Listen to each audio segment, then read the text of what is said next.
देखने के लिए एम्प्लॉयर अगर मैनुअली देख रहा है तो एम्प्लॉयर आपको वक्त देगा। अगर एम्प्लॉयर मैनुअली नहीं देख रहा है और सॉफ्टवेयर से वो स्क्रीनिंग कर रहा है तो एटीएस फ्रेंडली होना चाहिए। एटीएस का मतलब सेम चीज है। एम्प्लॉयर जो देख करके काम करेगा वो कंप्यूटर काम कर लेता है। क्या काम कर लेता है? रेलिवेंट कैंडिडेट है कि नहीं, applicant, ATS, applicant tracking system. तो एप्लीकेंट ट्रैकिंग सिस्टम में कैसे एप्लीकेंट को ट्रैक करते हैं? कौन से एप्लीकेंट को ट्रैक करते हैं? जो रेलिवेंट और कॉम्पिटेंट कैंडिडेट है उसी को ट्रैक करते हैं, यानी कि शॉर्टलिस्ट करते हैं, isn't it? तो आपके सीवी के अंदर वो रेलिवेंट और रेलिवेंट रेलिवेंट कंटेंट रहेगा, क्वालिटी रहेगी, तो आपको शॉर्टलिस्ट कर लिया जाएगा, इंटरव्यू में बुलाया जाएगा, isn't it? ये इंपॉर्टेंस है। अब बात कीजिए कि आपकी सीवी के कंपोनेंट क्या होते हैं और क्या होने चाहिए। यानी आपने सीवी बनाई है तो उसके बॉडी पार्ट क्या है, क्वालिटी क्या होगी, वो आगे डिस्कशन करेंगे हम। अभी इससे पहले इंट्रोडक्शन हमने इंपॉर्टेंस की बात किया। अब बात कर रहे हैं आपकी सीवी के बॉडी पार्ट की। उसके बाद हम बात करेंगे आपकी सीवी की स्पेसिफिक क्वालिटीज की। हालांकि जब इंपॉर्टेंस हम लोगों ने बात किया है तो आपकी सीवी की कई क्वालिटीज को मेंशन कर दिया गया है, तो इंपॉर्टेंस था इस वजह से मेंशन कर दिया गया है। लेकिन आगे भी हम मेंशन करेंगे कि आपकी सीवी के अंदर कौन कौन सी स्पेसिफिक क्वालिटी होना चाहिए, isn't it? अभी हम बात कर रहे हैं कि आपके सीवी के बॉडी पार्ट क्या है, यानी कंपोनेंट। तो यही आप अभी जो स्क्रीन पे आप देख रहे हैं, 7 8 पॉइंट आपके सीवी और रेज्यूमे के बॉडी का यही स्ट्रक्चर है। सबसे पहले और दूसरा और तीसरा और चौथा और पांचवा और छठा और सातवां और आठवां जो कंपोनेंट है वो यही है।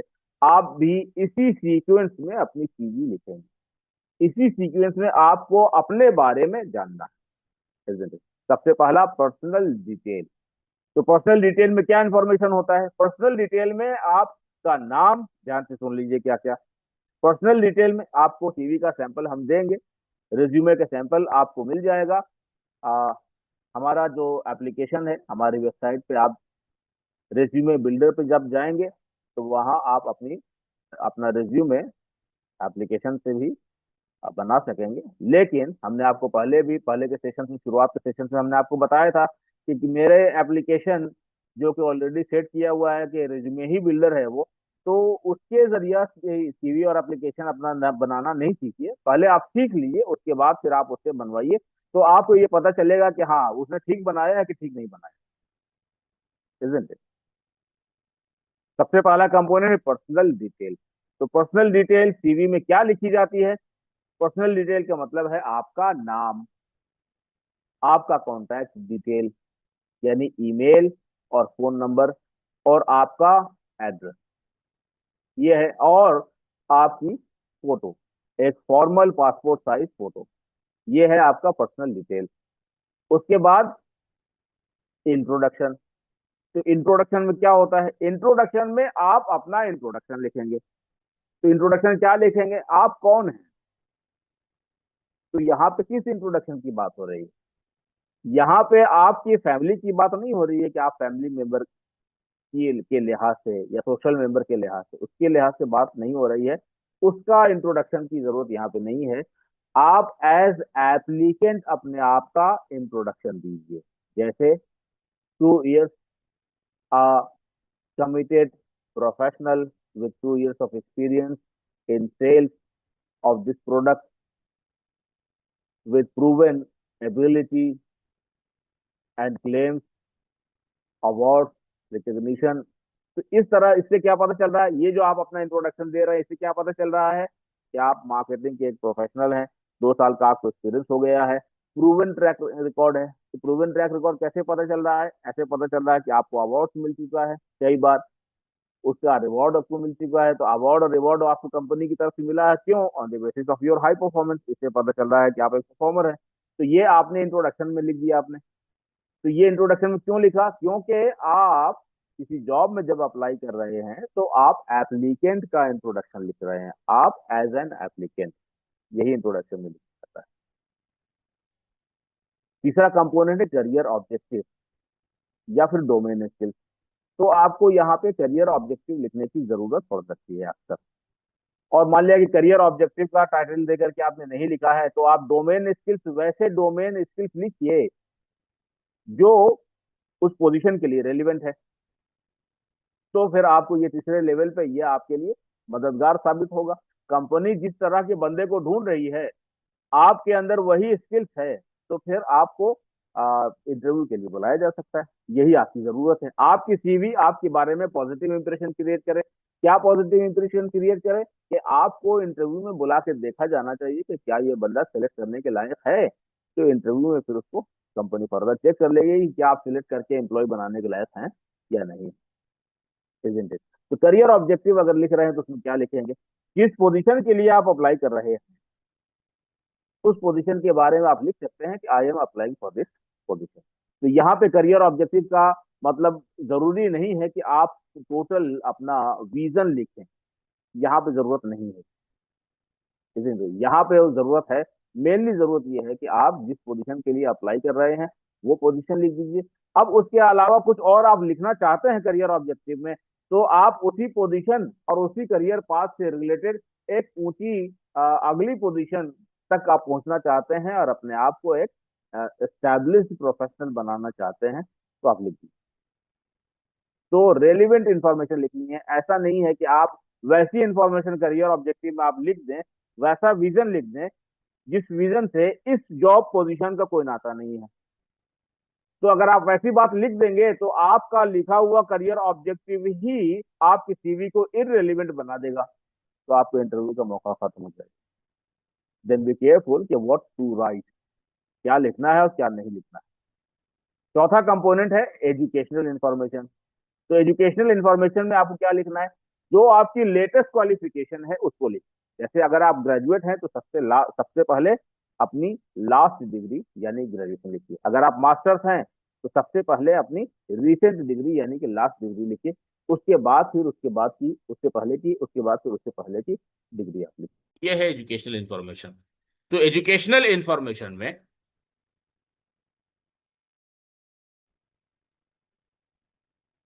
वो अपनी एजुकेशनल इंफॉर्मेशन लिखनी है, और रेगुलर जो फॉर्मल अगर टेक्निकल और कॉम्प्लीमेंट्री एजुकेशन लिया है तो वो भी इंफॉर्मेशन आप इसमें लिख देंगे। इसके बाद फिर प्रोफेशनल क्वालिफिकेशन, हाँ प्रोफेशनल क्वालिफिकेशन, एजुकेशनल और प्रोफेशनल क्वालिफिकेशन आप इसमें लिख देंगे। सीक्वेंस क्या होगा? सबसे पहले आप लेटेस्ट लिखेंगे, उसके बाद फिर उससे पहले, यानी कि डिसेंडिंग ऑर्डर में आप लिखें। नाउ इसके बाद वर्क एक्सपीरियंस और इंटर्नशिप। अगर आपने कोई वर्क एक्सपीरियंस लिया है तो अब आप वर्क एक्सपीरियंस लिखिए।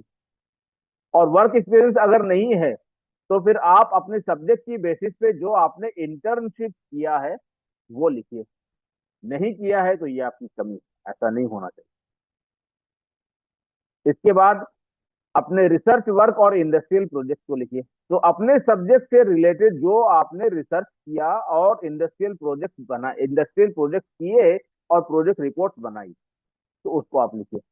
और अगर आपने नहीं किया है तो ये भी आपकी कमी है, क्योंकि आप जिस सब्जेक्ट के स्टूडेंट रहे हैं उसी सब्जेक्ट की बेसिस पे आपको जॉब करनी थी।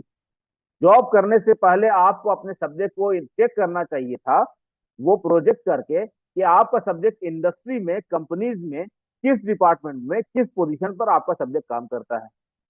ये आपको सीखना था इंटर्नशिप के जरिया और इंडस्ट्रियल प्रोजेक्ट के जरिया। isn't it? अगर नहीं है तो ये दोनों आपकी कमी है। उसके बाद फिर रेलिवेंट सेमिनार और वर्कशॉप। रेलिवेंट, इरेलीवेंट नहीं। जिस पोजीशन में आप अप्लाई कर रहे हैं उसी पोजीशन से रिलेटेड, उसी पोजीशन के से किसी ना किसी तरीके से कनेक्टेड अगर है तो सेमिनार और वर्कशॉप को जो आपने अटेंड किया है उसको आप मेंशन करें। और अगर सेमिनार और वर्कशॉप अटेंड नहीं किया है तो ये भी आपकी कमी है, आपकी कैंडिडेचर की ये कमी। इसके बाद फिर अदर स्किल्स। तो अदर स्किल्स का मतलब क्या है? आप अपने प्रोफेशनल स्किल्स को एनलिस्ट कर दीजिए।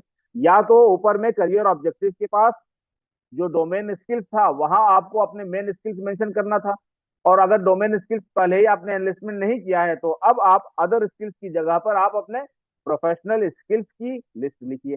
तो प्रोफेशनल स्किल्स की लिस्ट क्या हो सकती है? एज फॉर एग्जाम्पल, अगर आप बिजनेस मैनेजमेंट के स्टूडेंट हैं, मार्केटिंग के स्टूडेंट हैं, तो आप मार्केटिंग स्किल्स लिखिए। तो मार्केटिंग स्किल्स तो बहुत सारे होते हैं, उसमें क्या क्या लिखना चाहिए? मार्केटिंग रिसर्च सीखा है तो marketing research and survey skills लिखिए।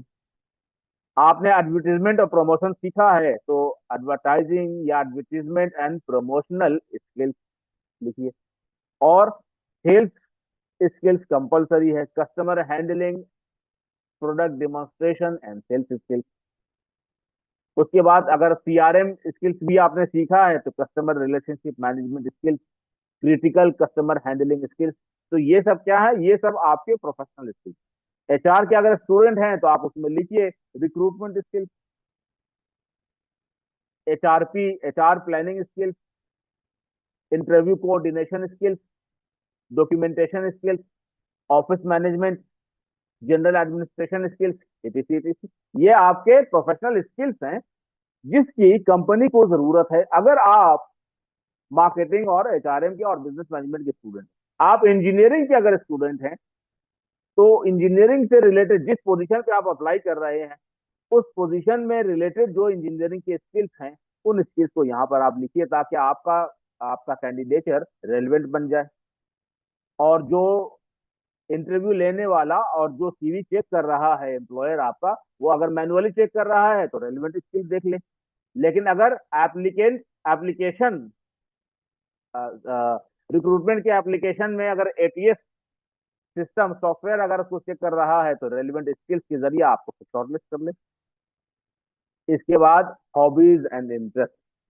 तो जो आपकी ऑथेंटिक हॉबीज हैं उनको लिख सकते हैं, इंटरेस्ट है उसको लिख सकते हैं। हाँ, आपसे आपकी प्रोफाइल और आपके काम से वो रिलेटेड हो तो बेहतर है। मान लिया कि रिलेटेड अगर नहीं है तो कम से कम अपोजिट नहीं होना चाहिए जो आपके काम में रुकावट लगाए और आपकी कैंडिडेचर को कमजोर करे, ऐसा नहीं होना चाहिए, isn't it? और इसके अलावा अदर इंफॉर्मेशन का मतलब ये है कि आप किस कंट्री के नेशनल हैं, आपका ड्राइविंग लाइसेंस है कि नहीं, आपका पासपोर्ट नंबर है कि नहीं, आपका परमानेंट एड्रेस क्या है, ये इंफॉर्मेशन अदर इंफॉर्मेशन। तो ये हमने आपको कंपोनेंट्स बताए, यानी कि बॉडी पार्ट्स हमने आपको बताए, किसके? आपके अपनी सीवी के बॉडी पार्ट्स हमने आपको बताए। तो आपको जब अपनी सीवी लिखना है तो इन्हीं सीक्वेंस में लिखना है और इन्हीं कंपोनेंट्स को लिखना है। अब आगे बढ़े। अब है कैरेक्टरिस्टिक्स ऑफ योर सीवी। आपकी सीवी के कैरेक्टरिस्टिक्स क्या होने चाहिए, यानी आपकी सीवी की क्वालिटीज क्या होनी चाहिए। तो सबसे पहली बात तो यह है कि शुड बी